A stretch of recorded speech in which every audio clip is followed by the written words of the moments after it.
Copenhagen erupts. Her Royal Highness Princess Leonor meets the Prince of Denmark. Copenhagen waits. The air is crisp. Flags flutter. Cameras click. Suddenly, a figure appears.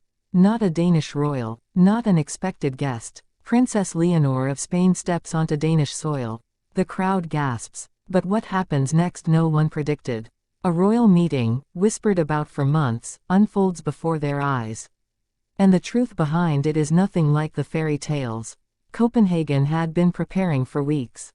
The city dressed itself in banners of red and white, echoing Denmark's flag, but there were hints of gold and crimson, Spain's colors, woven into the decorations. Streets near Amalienborg Palace were cordoned off, lined with citizens, journalists, and dignitaries. Everyone knew a Spanish royal was visiting, but the speculation had outpaced the facts. Was this just a diplomatic courtesy, or something deeper? The moment Princess Leonor's motorcade rolled through Kongens Nytorv, the atmosphere shifted. The heir to the Spanish throne, known for her quiet poise and rigorous training at the military academy, stepped out wearing a perfectly tailored coat, a discreet nod to Danish design. She smiled, but her eyes searched the crowd, as if aware of the weight of history pressing down on this meeting. Within the palace walls, Prince Christian was waiting. As Denmark's future king, he had grown up under the steady gaze of his grandmother, Queen Margrethe, and the expectant eyes of the Danish public.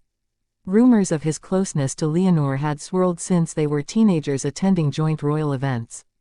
Now, with both of them stepping into adult roles, this meeting was seen as far more than just ceremonial. The initial handshake was brief but electric. Cameras caught it from every angle, yet behind the flashbulbs, subtle gestures told a richer story. Leonor inclined her head slightly deeper than protocol demanded. Christian, normally formal, leaned forward and whispered something that made her laugh, a private exchange that sent speculation into overdrive. Was this the start of an official alliance, a public confirmation of a friendship, or something even more personal? To understand the impact, one must look at the histories of both monarchies. Spain's Bourbon dynasty and Denmark's Glucksburg line have crossed paths for centuries, yet rarely have their heirs been so close in age, education, and outlook. In Spain, Leonor's disciplined, modern approach to duty has drawn comparisons to a young Queen Letizia, while in Denmark, Christian has been praised for balancing tradition with openness. Together, they represent a new generation of European royalty, cosmopolitan, multilingual, and deeply aware of their country's interconnected futures. As the two young royals entered the reception hall, the symbolism intensified. This was not just a room, it was a hall lined with portraits of past Danish monarchs who negotiated treaties, welcomed allies, and occasionally waged wars. Now, in that same hall, a Spanish princess walked beside a Danish prince, the future of their nations walking shoulder to shoulder. Every detail was measured, the seating arrangement, the music, even the choice of art displayed. Each element whispered of diplomacy but hinted at something warmer. Reporters described the mood as charged, but inside, it was more layered. Leonor addressed the small assembly first, thanking Denmark for its hospitality and praising the deep cultural ties between the two nations. Her voice was steady, but there was a tremor of sincerity that softened the formal language. Christian responded with equal grace, highlighting Spain's support for joint humanitarian projects and his admiration for Leonor's service training.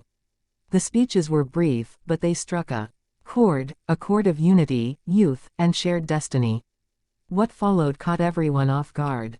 Instead of retreating to a closed-door meeting, the two stepped out onto the balcony together, waving at the crowd below. The square erupted, cheers, flags waving, chants mixing Spanish and Danish words. For a moment, the barriers between monarch and citizen dissolved. People weren't seeing two distant royals, they were seeing a partnership in real time. This wasn't lost on Queen Margrethe. From her vantage point, she watched with an expression that blended pride, caution, and perhaps nostalgia. She has seen decades of state visits, but this was different. This was generational. In Spain, commentators speculated about her reaction. Was this an endorsement, a test, or simply a grandmother watching her grandson step into history? As the reception continued, small interactions kept fueling the curiosity loops. Leonor admired a Danish naval cadet's uniform, an echo of her own military training. Christian showed her a centuries-old maritime map, symbolizing Denmark's seafaring legacy. Together they paused before a painting of a Spanish-Danish alliance from the 18th century. Each moment layered meaning upon meaning. By the evening banquet, the narrative had shifted entirely. What began as a formal visit now felt like a milestone. Guests described the atmosphere as electric but warm. Danish ministers remarked on Leonor's fluency in Danish phrases. Spanish aides noted Christian's effortless switch to Spanish when greeting her delegation. These weren't just polite gestures, they were signals of mutual respect and shared preparation. Then came the most talked about moment of the night. As the national anthems played, Leonor and Christian exchanged a look that was unmistakably human, two young people bearing the weight of ancient crowns yet meeting as equals. That look launched 1,000 headlines.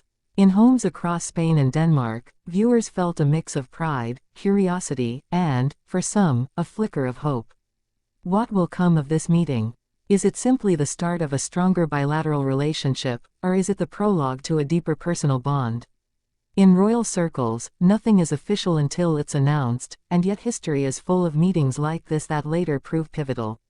The curiosity lingers because it's not just about politics, it's about the blending of tradition and modernity, the way young leaders shape centuries-old institutions, and the universal allure of two lives intersecting under the world's gaze. As the night wore on, Copenhagen's skyline glowed. Inside the palace, laughter and music spilled into the corridors.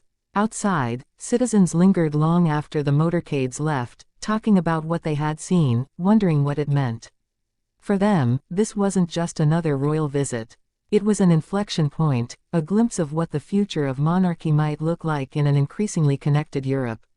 And as dawn approached, with headlines still being written and social media ablaze, one thing was clear: the meeting between Her Royal Highness Princess Leonor and the Prince of Denmark had not just stunned Copenhagen, it had ignited imaginations far beyond Denmark's borders.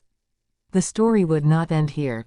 This was only the beginning of a narrative still being written, a narrative of youth, duty, and perhaps destiny itself.